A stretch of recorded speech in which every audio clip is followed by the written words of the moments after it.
it's Azizori here, back with another video. Let's skip back a little bit. And we are back to watch another one of Goji Center's second newest upload, as of this recording, or whatever. Today we're going to be watching the Bloody Muto Life Cycle, or I'm going to probably call it the Muto Life Cycle. Can't speak, because I'm tired as usual. Anyways, we're getting into this in 3, 2, 1, go. Today, you'll learn that being a Muto is not easy, and being born into this I love these species guys, means actually. that you'll probably have a less than 1% chance of making it out alive. And even after you survive, you'll probably be condemned to suffer a horrible death. In the Monsterverse, perhaps the most invasive species in any biome would be the Mutos. As a result, being born into the Society of Death would mean that you're hardwired to destroy, kill, and repeat. Which means that you'll make a lot of enemies throughout your lifetime, things that would want to kill you even from birth. So to better understand your arduous time on Earth, let us introduce you to the Muto life cycle. In this journey, you can either be born a male Muto or a female Muto. If you are unfortunate to be born a male Muto, then you'll soon find out that your time on Earth will probably be short. On the contrary, being born a female Muto opens the possibility for you to increase rank and potentially turn into one of the most powerful titans on the planet. Your chances of making it this far are very low. But to begin, let us introduce you to the Muto Prime. Stage 1, the first generation. All Muto life cycles begin with this titan, Muto Prime or Titanus Jinshin Mushi. This is the most powerful iteration of all Muto specimens. If you're lucky and born into the right gender, you may just become one of these. Small chance. Perhaps the most important thing to note about these Muto Prime specimens, or all Muto types, is that they evolved over millions of years to counter a certain type of titan, Gojiras. But not only that, these Mutos evolved to use these as breeding incubators. That's right, Muto Prime specimens will jumpstart the life cycle after they successfully defeat a Gojira specimen, subjugating it and implanting 2 eggs with its ovipositors. These are tipped with sensors that search for atomic-rich body organs, searching for the best place to implant the eggs. This Gojira isn't dead, yet, but it will stay alive until these things absorb all of its atomic energy, leading us to Stage 2, Spore Maturity. So, while our host is literally suffering a slow, excruciating death, these 2 Muto offspring are enjoying a plethora of nourishment necessary to hatch. Eventually, this host, which in this case happens to be a Gojira, will eventually succumb to this energy depletion, slowly fading away as these 2 spores absorb what remains of the radiation found within this Gojira. After these things are ready, the male Muto will hatch first. Why? Well, if we compare both adult male and female Mutos, we'll notice that there is some clear sexual dimorphism between the 2. One has wings, and one doesn't, meaning that the male Muto in this case must go through some form of metamorphosis before it develops its wings. We aren't sure what its larval state looks like, but we do know that as soon as this male hatches, its larval that's what form it will probably immediately looked seek like when sources it of atomic went energy there. and then return to a cocoon state to further develop. That's probably what it Meanwhile, was. the female will continue to develop in its encasing, That's probably waiting what for it the was. male to develop wings. Before it How do became we know that. this? Back in the film Godzilla, we witnessed how just one of these Mutos hatched. The spore containing the female was then transported to Nevada, where it matured to its adult form inside a huge waste depository. Stage 3, the hatching. The time has now come for this Muto pair to reveal themselves and wreak havoc. After the male Muto hatches, it will emit pulses that are picked up by its female counterpart, signaling that he's now ready for business. How do these 2 automatically know what to do as soon as they're born? Well, again, the entire Muto classification is hardwired to behave a certain way. Literally everything they do is led by an instinctive compass with only one objective: terraforming the Earth to their liking. These 2 are the ones responsible for making sure this happens. The first step in this entire process has already been done. They're successfully hatched. And now the next step is making sure they find each other. Stage 4, mating. In order to begin the mating process, the male has to first seek out the female Muto. But is Mr. Muto gonna pull up to the female empty-handed? Absolutely not. This guy will come bearing gifts. That's right. It is no coincidence that this male Muto is given wings during its development. This guy's role in bringing forth the next generation of Mutos is to effectively find the female as quickly as possible. But not only that, he's also tasked with rapidly finding radioactive materials in order to feed their offspring. This shows the female that he's up to the task of keeping her and the little ones fed. Once the female receives the first dose of radiation from the male Muto, they will proceed to find a suitable place to nest. It is here where they will begin the terraforming of this planet. But how exactly will this be done? And what creatures carry about this act of destruction? If you enjoy watching Goji Center and would like to support the channel so we can make more epic content, fights, and see more carnage, please take a moment to go check out our merch store, where we will gear you up with epic Goji merch, cool posters, all types of phone cases, and more. Links below in the description. I don't have a problem with this. That's cool. You can at least subscribe, dude. All right, back to the episode. Stage 5. I don't have a problem with that. Just so you guys know, I don't have a problem with that. If you've been paying attention, you'll realize that during the events of 2014, these two Mutos never made it past Stage 4. From now on, we will discuss what would have happened if Godzilla perished at the hands of this Muto pair and contributed to the nourishment of this next generation of Mutos.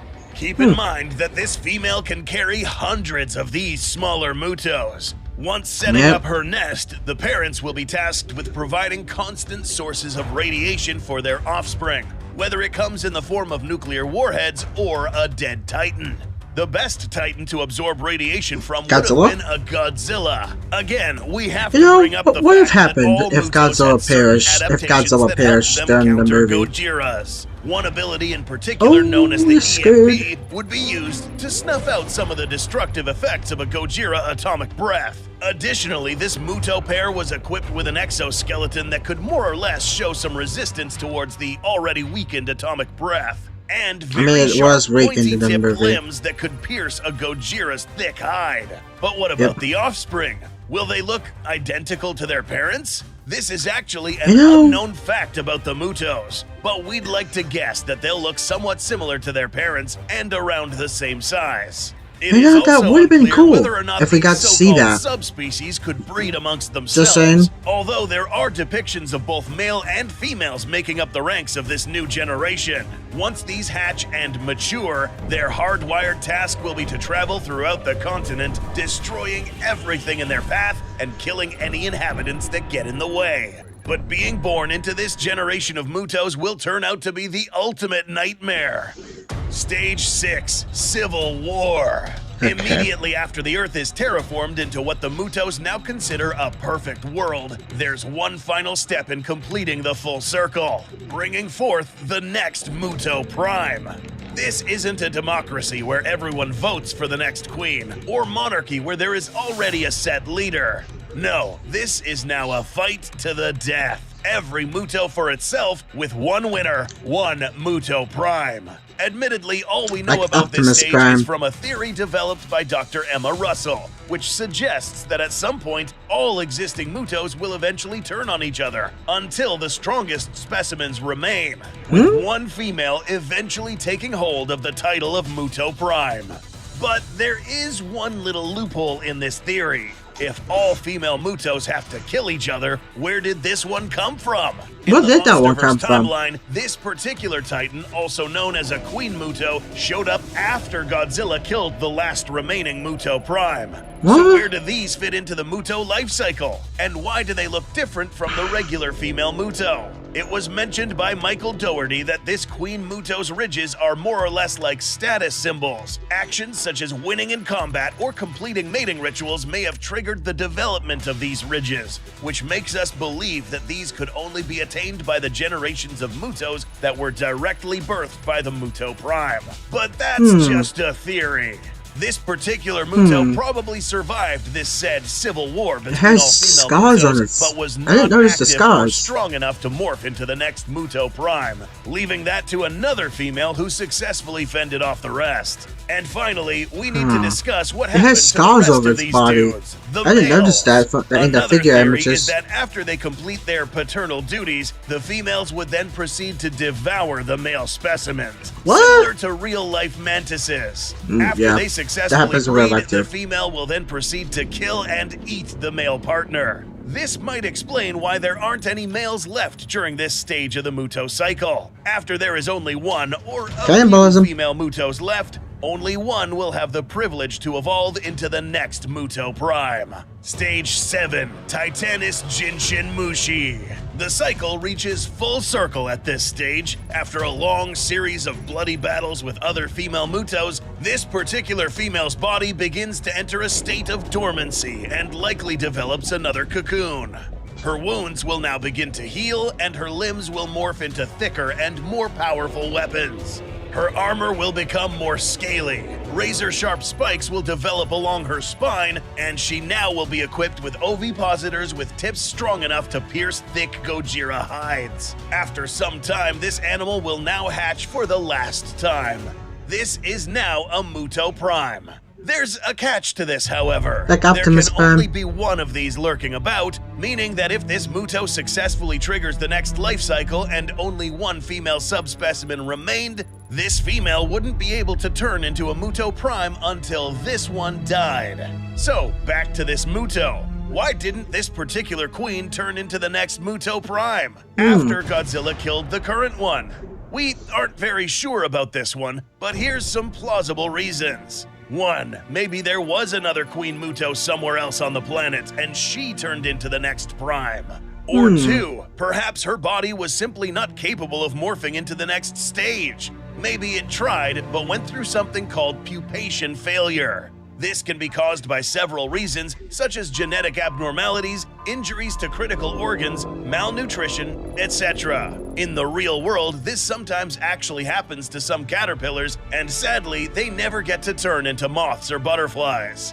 As we can see, apart from being the best fighter to become a Muto Prime, you also have to be really careful. If not, then you'll never get to develop into the next Muto Prime, even if you're the last one standing. Maybe that's why there isn't another Muto Prime lurking about, at least that we know of. Do you think there is another one out there that Godzilla will encounter in the future? Will we see another Muto Cataclysm happen again? Make sure you subscribe to not miss the next episode discussing kaiju, dinosaurs, and battle face-offs. Special thanks to Dangerville for providing this epic Muto footage. If you want to see their documentary, check out the link in the description. Subscribe and tell them Goji sent you.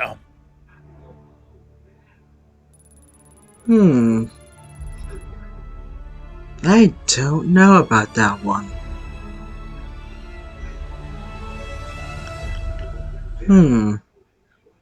I don't know about those two theories.